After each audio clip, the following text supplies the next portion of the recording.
In broad daylight this afternoon, a shooting claimed the life of a high-profile conservative activist. Right now, police are still searching for the shooter here at Utah Valley University north of Salt Lake. Charlie Kirk was speaking at a rally when a single bullet struck him. He was scheduled to speak at the U of M later this month as part of his American Comeback Tour. Torian Small is following the story from the White House, where the president is reacting to the violence. It happened in broad daylight at an event at Utah Valley University. As Charlie Kirk addressed the crowd, a single fatal shot was fired. I hear up top, I just saw him grab, it looked like his neck, and there's just blood pouring out everywhere, and his eyes kind of rolled back. This video shows security rushing 31-year-old Charlie Kirk to the hospital. The panicked crowd ran for cover. It's traumatizing, it scares. I don't even want to go to school tomorrow. President Trump confirmed the death on Truth Social. Kirk was a rising star in conservative politics and a fierce ally of the president's. He was a co-founder of Turning Point USA, which advocates for conservative politics on university campuses.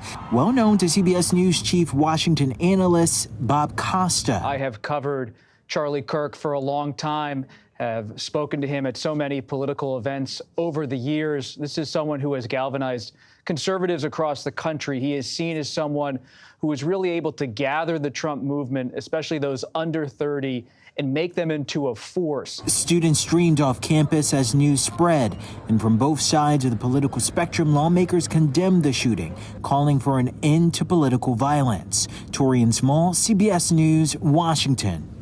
Political reporter Esme Murphy picks up our breaking team coverage now. Esme?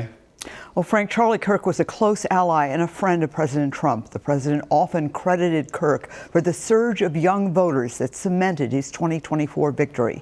Kirk co-founded Turning Point, a conservative nonprofit, in 2012 at the age of 18, and has turned it into a powerhouse for conservative fundraising and advocacy.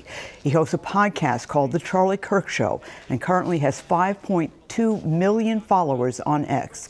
The condemnation from both sides of the aisle has been swift. On X, the GOP Majority Whip, Minnesota's Tom Emmer, posted video of the shooting and wrote, "This type of political violence cannot continue. We all need to pray for Charlie Kirk." And Minnesota Governor Tim Walz wrote, "An open forum for political dialogue and disagreement was upended by a horrific act of targeted violence. In America, we don't settle our differences with violence or at gunpoint. I'm praying for Charlie, his family, and his young children." Concerns about political violence have escalated across the country since the attacks here in June that left Minnesota House Speaker Emerita Melissa Hortman and her husband Mark dead, and Senator John Hoffman and his wife badly wounded. Kirk was set to make an appearance on September 22nd at Northrop Auditorium at the U of M. The appearance, like this, the one in Utah, is sponsored by Kirk's Turning Point organization, and both appearances were part of Kirk's The American Comeback Tour. All right, Esme, thank you.